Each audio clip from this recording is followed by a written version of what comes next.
Hello good morning मेरे प्यारे बच्चों हम एक्सरसाइज 2.3 कंप्लीट कर चुके थे और आज हम आगे स्टार्ट करते हैं। तो आज का हमारा टॉपिक है बहुपदों का गुणनखंडन। ठीक है, फैक्टर ऑफ पोलिनोमियल। ठीक है बच्चों, अब आगे चलते हैं। तो देखो हम बहुपदों का गुणनखंड कैसे करते हैं आज वो सीखेंगे। ठीक है, तो देखिए इससे पहले हम एक अपना जो एग्जाम्पल दे रखे हैं उनको अच्छे से समझ लेते हैं, ताकि हम एक्सरसाइज के जो क्वेश्चंस हैं, अपने प्रैक्टिस के जो क्वेश्चंस दे रखे हैं उनको बखूबी से आराम से तसल्ली से कर सकें। ठीक है बच्चों, तो हम अपना उदाहरण नंबर 11 देख लेते हैं। जांच कीजिए कि x+2 बहुपदों इतने और इतने का एक गुणनखंड है या नहीं। तो बच्चों आपको इसमें किसी भी मेथड का उपयोग करने के लिए नहीं बोला गया, आपको सिर्फ ये बोला गया कि जांच कीजिए x+2 बहुपद इतने और बहुपद इतने का एक गुणनखंड है या नहीं। तो आपको मैंने एक तरीका बताया था, हमें किसी भी बहुपद का किसी दूसरे बहुपद का गुणनखंड जांच करने के लिए बोला गया है, तो उस बहुपद को हम शून्य निकाल लेंगे। और इस बहुपद का शून्य निकालने के लिए हम क्या करते हैं, x+2 को हम 0 के बराबर रख देते हैं, जिससे हमारी x की वैल्यू कितनी निकल के आ जाएगी, -2 निकल के आ जाएगी। अब हमारी जो x की वैल्यू निकल के आई है, इस वैल्यू को मैं इस वाले इक्वेशन में और इस वाले इक्वेशन में अलग अलग रखूँगा। तो देखो इस वाले इक्वेशन में मैं रखूँगा, तो इस समीकरण की वैल्यू यदि 0 आ जाए तो हम कह सकते हैं ये वाला बहुपद इस वाले बहुपद का एक गुणनखंड है। ठीक है, और यही वैल्यू हम इस वाले समीकरण में रखेंगे तो 0 आ जाए तो हम इसकी भी कह सकते हैं कि ये इसका एक गुणनखंड है। तो बच्चों हम दोनों में चेक कर लेते हैं। हमारी x की वैल्यू -2 निकल के आई है, तो हम पहले चेक करेंगे इसमें। तो मैं x की जगह क्या करूँगा, -2 पुट कर दूंगा। तो देखिए ये -2 की पावर 3 हो जाएगा, और हमें पता है -2 की पावर 3 कितना हो जाएगा, -8 हो जाएगा। क्योंकि 2 की पावर 3 कितना होता है, 8 होता है। 2 दूनी 4 दूनी 8, और चूँकि माइनस की पावर 3 है यानी विषम संख्या है, तो वो भी जो नंबर हमें प्राप्त होगा वो भी हमें माइनस का प्राप्त होगा। ठीक है बच्चों, नेक्स्ट देख लेते हैं 3x², यानी मैं x की जगह 2 रखूँगा तो 2 का -2 रखूँगा तो -2 का स्क्वायर प्लस का 4 होगा, क्योंकि माइनस माइनस प्लस हो जाएगा। और 4 का मल्टीप्लाई मैं 3 से करूँगा तो कितना हो जाएगा, 4 12 हो जाएगा। ठीक है बच्चों, इसी प्रकार से 5 का मल्टीप्लाई जब मैं -2 से करता हूँ तो कितना हो जाएगा, 5 दूनी 10 यानी माइनस के 10 हो जाएंगे, क्योंकि माइनस का था और माइनस प्लस माइनस होते हैं। ठीक है, और इस प्रकार से मैं जिनको जोड़ दूंगा, +6 बचा तो 6 को मैं एज इट इज नोट कर दूंगा।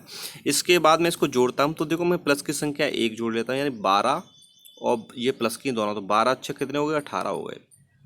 अब माइनस संख्या, एक माइनस संख्या -8 है, एक -10 है, तो -8 और -10 कितने हो गए, माइनस का 18 हो गए। और 18 में से 18 गया तो कितना आ रहा है, 0 आ रहा है, जिसकी हमें ज़रूरत थी। यानी हम कह सकते हैं ये वाला बहुपद इस वाले बहुपद का एक गुणनखंड है। ठीक है बच्चों, यदि आपकी समझ में नहीं आया हो, वैसे तो मैंने काफ़ी सरल रूप से आपको प्रस्तुत कर दिया है, यदि किसी भी कारणवश आपको समझ में नहीं आया हो तो आप वीडियो को बैक करिए और वीडियो को दोबारा से देखिए। ऑनलाइन स्टडी का ये ज़रूर फ़ायदा रहता है, हम उस चीज़ को बार बार देख सकते हैं, तो उसका फ़ायदा उठाइए। ठीक है बच्चों, अब हमने चेक कर लिया ये वाला बहुपद इस वाले बहुपद का एक गुणनखंड है, लेकिन अब हमें इसके बारे में भी चेक करना होगा। तो हमने यहाँ पर जब इसका शून्य निकाला था x+2 का, तो -2 निकल के आया था। अब मैं क्या करूँगा, -2 की वैल्यू को यहाँ पर पुट कर दूंगा। तो देखिए 2 × -2 कितना होगा, -4 हो जाएगा, और +4 यानी एक -4 हो गया, एक +4 हो गया, वो भी 0 के बराबर आ रहा है। इसका मतलब हम ये भी कह सकते हैं ये वाला बहुपद इस वाले बहुपद का भी एक गुणनखंड है। ठीक है, अब बच्चों आपने क्या समझा कि ये वाला बहुपद इस वाले बहुपद का भी गुणनखंड है और इस वाले बहुपद का भी गुणनखंड है, यानी दोनों बहुपदों का गुणनखंड है। तो हम लिख सकते हैं जी हाँ, ये बहुपद इस वाले बहुपद दोनों का गुणनखंड है। ठीक है बच्चों, अब हम आगे चलेंगे एग्जाम्पल नंबर 12 की तरफ। देखो क्या कह रहा है कि यदि x - 1 4x³ + 3x² - 4x + k का एक गुणनखंड है तो k का मान ज्ञात कीजिए। बच्चों यहाँ पर आपको दे रखा है कि x - 1 इसका गुणनखंड है, ठीक है, दे रखा है। तो हम क्या करेंगे, इसका शून्य निकालेंगे। शून्य कितना आएगा, x माइनस वन, यानी 0 के बराबर रख देंगे तो x की वैल्यू कितनी आ जाएगी, 1 निकल के आ जाएगी।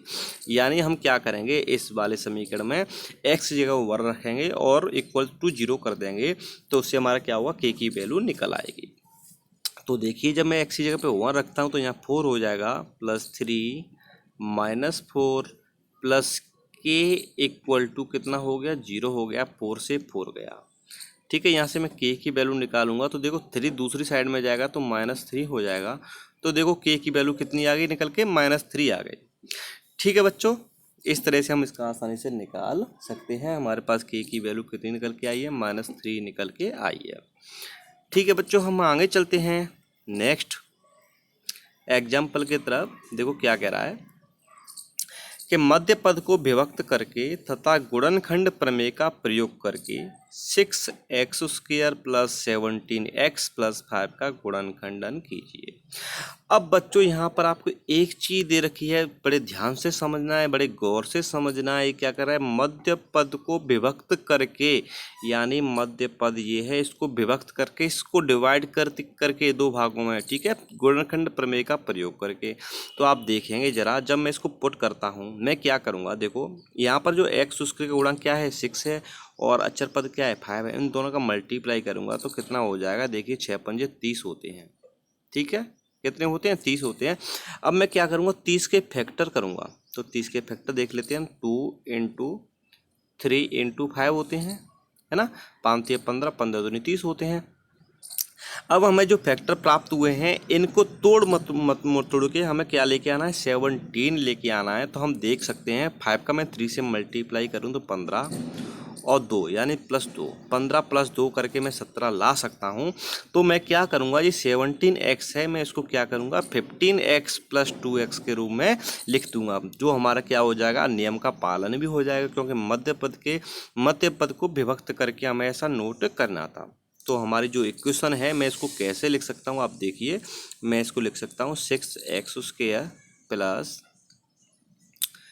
2x प्लस 15x प्लस 5, ऐसे नोट कर सकता हूँ। ठीक है, अब देखिए ज़रा, इसको मैं इक्वल टू कर देता हूँ। तो यहाँ पहले वाले पद में दूसरे वाले टर्म में क्या कॉमन आ रहा है, तो यहाँ पर 2x कॉमन आ रहा है। तो मैं क्या करूँगा, 2x कॉमन ले लूँगा। जब मैं 2x यहाँ से कॉमन लूँगा तो अंदर क्या बचेगा, 3x बचेगा, और यहाँ पर 1 बचेगा। इसी तरह से मैं इसमें 5 कॉमन ले सकता हूँ, तो अंदर क्या बचेगा, 3x प्लस 1 बचेगा। ठीक है बच्चों, अब देखिए ज़रा, यहाँ पर 3x प्लस 1 और यहाँ भी 3x प्लस 1 क्या है, कॉमन है। तो मैं 3x प्लस 1 को कॉमन ले लूँगा तो अंदर क्या बचेगा, देखिए 2x प्लस 5 बचेगा। तो हमारे बच्चों ये क्या हो जाएंगे, हमारे ये फैक्टर हो जाएंगे 3x plus 1 into 2x plus 5। ठीक है, समझ में आ गया। तो हमारा ये इसका आंसर हो जाएगा। हमारे फैक्टर क्या हो जाएंगे, मैं एक बार फिर से बोल देता हूँ, 3x plus 1 multiply by 2x plus 1, ये दोनों अलग अलग फैक्टर हो गए। ठीक है, अब नेक्स्ट देख लेते हैं क्या कह रहा है। एग्जाम्पल नंबर 14 क्या कह रहा है, गुणनखंड प्रमेय की सहायता से y² माइनस 5x प्लस 6 का गुणनखंड कीजिए। तो बच्चों जैसा हमने अभी किया है ना, सेम उसी प्रोसेस में हमें ये वाला क्वेश्चन करना है। तो मैं क्या करूँगा, मैंने आपको बताया था कि y² का गुणांक यानी कितना है, 1 है। यहाँ पर देखो, यहाँ पर y² गुणांक कितना है, 1 है, और यहाँ पर अचर पद कितना है, 6 है। मैं दोनों का मल्टीप्लाई करूँगा पहले, तो 1 का मल्टीप्लाई जो 6 से करूँगा तो 6 हो जाएगा। मैं 6 से क्या करूँगा, फैक्टर करूँगा, 2 इंटू 3 हो जाएंगे। और 2 इंटू 2 और 3 का यूज करते हुए मुझे तोड़ मतोड़ करके ऐसा करना है कि 5 आ जाए। तो बच्चों मैं कर सकता हूँ, 2 + 3 कितने होते हैं, 5 होते हैं, है ना। अब देखिए अब यहाँ से आगे देखिए, तो मैं इस वाले इक्वेशन को ऐसे लिख सकता हूँ, y² minus 2x minus 3x plus 6। कोई दिक्कत है ना। अब मैं यहाँ पर x नहीं है, ये y है, तो मैं y नोट करूँगा। ठीक है, अब देखते हैं यहाँ पर स्टार्टिंग के जो दो टर्म दे रखी हैं इसमें से क्या कॉमन आ रहा है, इसमें बाई कॉमन आ रहा है तो अंदर क्या हो जाएगा, बाई -2 हो जाएगा। इसी तरह से यहाँ पर -3 कॉमन आ रहा है तो यहाँ कितना हो जाएगा, बाई -2 हो जाएगा। अब बच्चों सेम वही प्रोसेस है, यहाँ पर बाई -2 कॉमन आ रहा है तो मैं क्या करूँगा, बाई -2 कॉमन ले लेता हूँ तो अंदर देखो क्या बचेगा, बाई -3 बचेगा, बाई -3 बचेगा। ठीक है बच्चों, कितना बचेगा, बाई -3 बचेगा। इस तरह से हमारे जो फैक्टर हो जाएंगे बाई -2 इंटू बाई -3 हो जाएंगे। ठीक है बच्चों, तो हमारे ये फैक्टर निकल के आ गए। अब बच्चों यहाँ तक एग्जाम्पल नंबर 14 तक हमने कर लिए हैं, यहाँ से आगे हम कल देखेंगे। ठीक है बच्चों, यदि वीडियो आपको पसंद आया तो लाइक करिए, वीडियो को अपने दोस्तों तक शेयर करिए, चाहे वो अपने स्कूल का हो चाहे कहीं बाहर का हो। और यदि आपने चैनल सब्सक्राइब नहीं किया है तो चैनल को सब्सक्राइब कर लीजिए, जिससे आगे आने वाली हर वीडियो का नोटिफिकेशन आपको मिल जाया करेगा। ठीक है बच्चों, कल मिलते हैं, बाय बाय।